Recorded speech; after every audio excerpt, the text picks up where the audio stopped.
Bonjour mes chers béliers, je vous remercie de me retrouver pour ce taroscope du mois d'avril 2018. Beaucoup d'entre vous célébreront leur anniversaire au cours de ce mois d'avril. Je vous souhaite à tous et à toutes le meilleur pour ce qui arrive.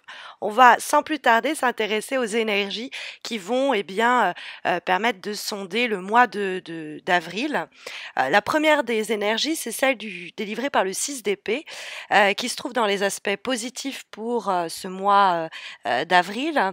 Et le 6 d'épée, alors, va traduire souvent plutôt un état d'esprit. Et c'est souvent l'idée qu'on est en train de quitter quelque chose, mais on n'a pas complètement fini de le faire. Ou alors, mentalement, on est déjà parti, mais on n'a pas engagé les actions qui vont vraiment permettre le départ en question. C'est en effet l'entre-deux. Le 6 d'épée peut, du coup, notamment quand on a le battleur dans les obstacles, qui est, lui, sur les starting blocks, qui est prêt à démarrer et à se lancer, il y a peut-être un peu de frustration, d'autant plus qu'on a le 4 d'épée dans la direction que prennent les choses, qui nous parle aussi de temps mort, de repos. On pourrait être ici avec le 6 d'épée frustré parce qu'on ressent comme une stagnation ou un temps mort ou un silence quand on ressent au fond de nous qu'on doit aller de l'avant. Et cet as d'épée en termes de vibration vous dit oui, ce ressenti, cette intuition, ce désir, ce projet qui est le vôtre, de mouvement qui peut être un mouvement matériel, c'est-à-dire vraiment se déplacer pour se faire, ou un mouvement plus métaphorique dans le sens du changement, il est dans l'air, hein. L'as d'épée ne remet pas cela en question. On a l'idée que il y a des décisions, des résolutions qui vont être essentielles et nécessaires pour mettre fin à cette période d'intervalle et laisser, s'il le faut, les bagages, notamment émotionnels, derrière soi, hein. Il y a vraiment l'idée de transition, mais une transition qui va nous permettre, enfin, on va initier ce mouvement pour laisser peut-être des souffrances passées, hein, d'ailleurs, derrière nous, ou une période agitée, ou un environnement qui n'était pas très sain ou épanouissant, et on va se tourner vers quelque chose qui nous promet plus de potentiel. Mais donc, on est, comme je vous disais, soit au cours du mois d'avril, dans ce départ vers de nouvelles aventures, où on est en train d'y réfléchir, parce que c'est le mental, peut-être qu'on communique à cet égard, les épées peuvent nous parler également de la communication. Sur un plan, par exemple, professionnel, c'est l'idée de quitter un emploi qui nous convient plus, parce qu'on ressent que l'univers, la providence, nous guide vers quelque chose de nouveau, qui a un changement d'horizon, ou parce que tout simplement la situation est difficile. Il y a l'idée qu'on a besoin de changer d'air sur le plan émotionnel, familial, amical, amoureux, besoin de changer de décor, de sortir d'une certaine routine. Et on est dans les éléments d'attitude, de comportement et les actions qui vont nous le permettre. Néanmoins, comme je vous disais, cette carte du 6 d'épée dialogue avec le battleur qui, quant à lui, se trouve dans les obstacles pour ce mois d'avril. Le battleur, pourtant, entretient une certaine résonance avec une certaine connexion avec l'as d'épée, dans le sens où ça, c'est l'as des lames majeures, si on peut dire ça. C'est-à-dire que le battleur, c'est les initiatives, les commencements, les démarrages, et l'as d'épée, notamment, nous parle aussi de régénération et de nouvelles initiatives. Donc, ils entretiennent des rapports en ce sens. Mais c'est vrai que le battleur est plus ancré dans la matière. Ses résultats se font sentir plus clairement dans notre quotidien. Quand l'as d'épée nous parle soit d'échanges, de communication, de messages, etc., qui vont permettre ce changement d'orientation que encourage le 6 d'épée, mais plus sur un plan mental, puis psychologique. J'ai pas l'impression qu'au mois d'avril, on en voit vraiment les effets concrets. Ou en tout cas, on n'est pas encore prêt à en ressentir. Soit la situation elle-même n'est pas prête à cela, ne prête pas à voir un dénouement ou une initiative très claire être menée en avril et porter directement ses fruits en avril, soit c'est l'idée qu'il y a au cours du mois d'avril encore l'idée de s'organiser, de se préparer. Parce que le battleur, il a sur sa table l'ensemble des outils, vous voyez, les bâtons, les épées, les petites pièces d'or, la coupe, c'est eau, terre, air, feu, c'est les épées, les bâtons, les deniers et les coupes, justement. Et c'est l'idée d'être prêt et prête sur le plan plan matériel, sur le plan psychologique, sur le plan émotionnel, et prêt à agir et à se mettre en action. Or, ce battleur, quand il est en difficulté, comme c'est le cas d'ici, il n'est pas encore prêt, il lui manque de l'expérience, ou il n'a pas une vision encore suffisamment globale de la situation, des choses lui font encore défaut, et il ne faut pas agir sous le coup de l'impulsivité, parce que l'ASDP, il y a ce côté-là, c'est très, on va pas hésiter à foncer. Il y a pour le moment peut-être des risques qu'on va tarder à prendre pour bien avoir validé la situation avant de se lancer. Il y a cette idée que si on se lance trop vite, on risque un mauvais départ. Il peut avoir un faux départ, un raté. Peut-être aussi qu'il y a certains mensonges, illusions, parce que c'est le battleur, c'est le magicien qui peut nous jeter de la poudre aux yeux, qui fait il nous manque encore des éléments qui vont nous arriver l'ASDP dans le mois d'avril et qui vont nous permettre de voir la situation plus clairement. Après, je dois vous avouer que ça peut venir de vous.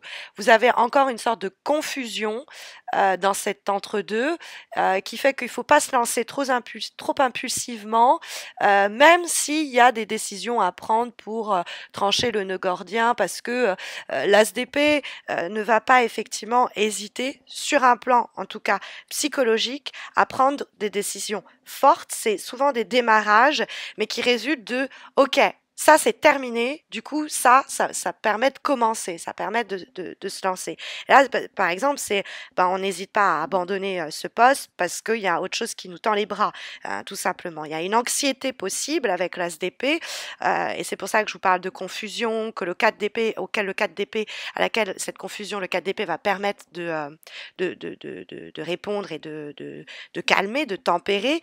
Mais c'est vrai que il y a un côté tranché, on tranche dans le vif, ou en tout cas on en a envie. On a peut-être très envie de se lancer dans ce nouveau projet, dans cette nouvelle initiative, mais on nous dit, on est encore dans un entre-deux, faut un peu mettre le pied sur le frein, même si il y a des choses qui vont se mettre en place au cours du mois d'avril pour cela. On a l'esprit qui doit être un peu plus aiguisé, on doit être un petit peu moins confuse, hein. Et c'est ce que va, comme je vous le disais, nous permettre le 4 d'épée.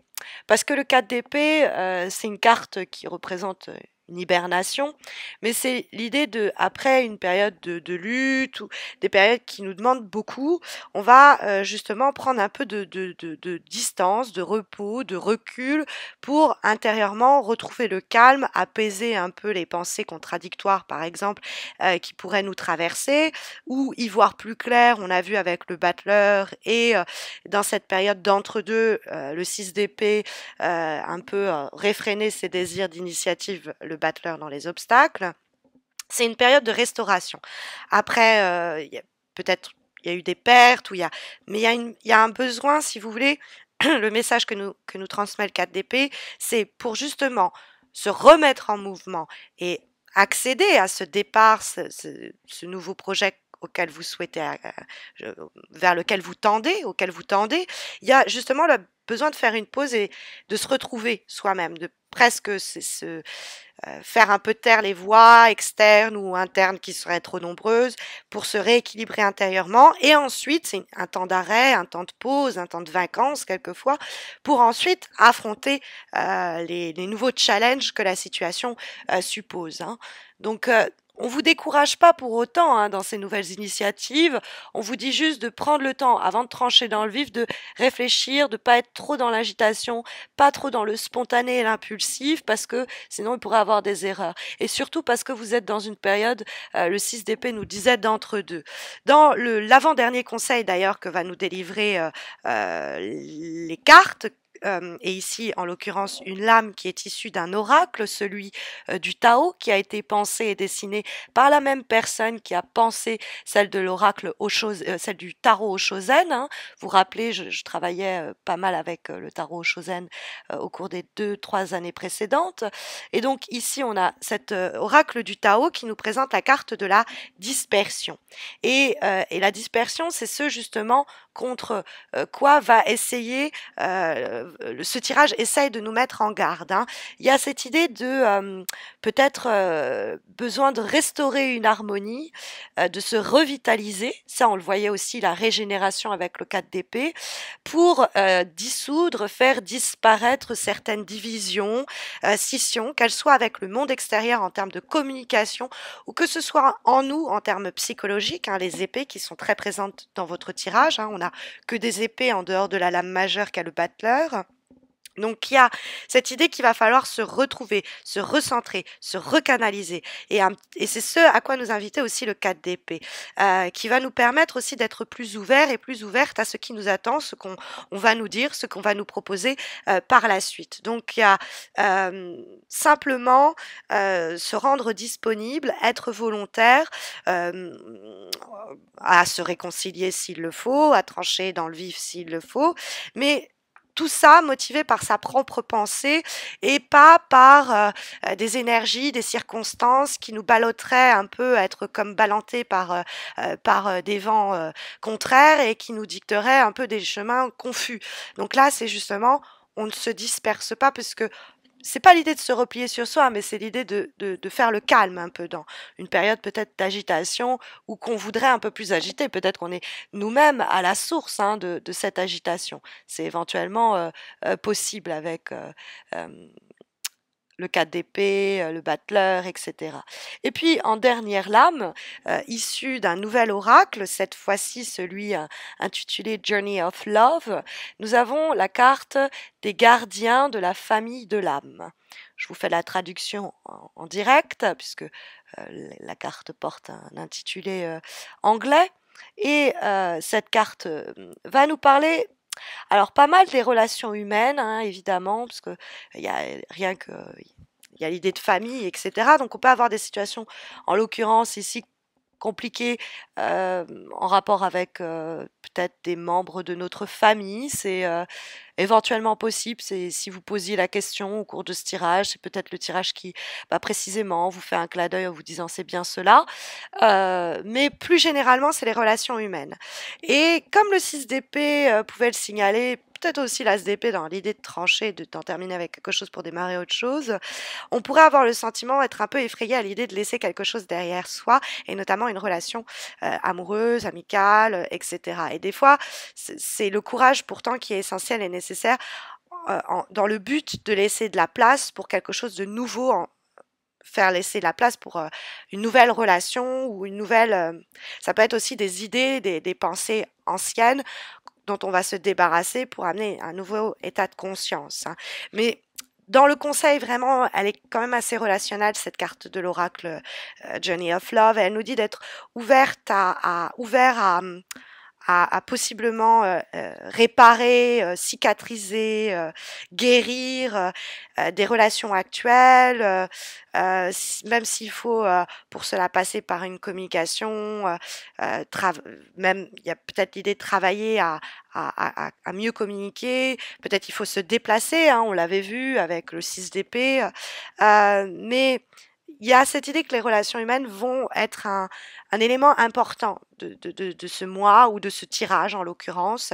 En tout cas, c'est ce que nous dit cet oracle, et qu'il y a une possibilité vraiment de guérison, que ce soit d'une relation passée, que ce soit d'une relation se guérir ou guérir des choses pour permettre à une relation future de naître et de croître en laissant justement des situations du passé derrière soi, hein. Il y a quand même cet écho au 6 d'épée qui est martelé par cette dernière lame. Donc voici les recommandations qui, j'espère, sauront vous guider pour le mois d'avril, mais sachez que si vous avez besoin d'un conseil plus approprié à votre situation du moment, vous avez l'opportunité de remporter un tirage gratuit, un petit peu comme celui-ci, bien que plus complet, répondant donc à votre question. Le concours mensuel se déroule sur ma page Facebook. Il vous suffit donc de me rejoindre sur ma page. Vous avez le lien de ma page Facebook sous cette vidéo. Vous verrez, les modalités du concours sont très simples et ça vous permettra de remporter un tirage gratuit gratuits comme celui-ci. Je vous invite également à vous abonner à ma page YouTube si ce n'est pas encore fait pour ne pas rater les taroscopes du mois de mai. Et puis, par la même occasion, pour faire partie de cette petite communauté qui n'a cesse de croître, on est 15 000 aujourd'hui. Et dès qu'on aura dépassé les 20 000 abonnés, on aura une belle surprise à la clé. Je vous souhaite en tout cas à tous et à tout un très bon mois d'avril. Je vous retrouve à la fin du mois d'avril pour les horoscopes du mois de mai. D'ici là, prenez soin de vous.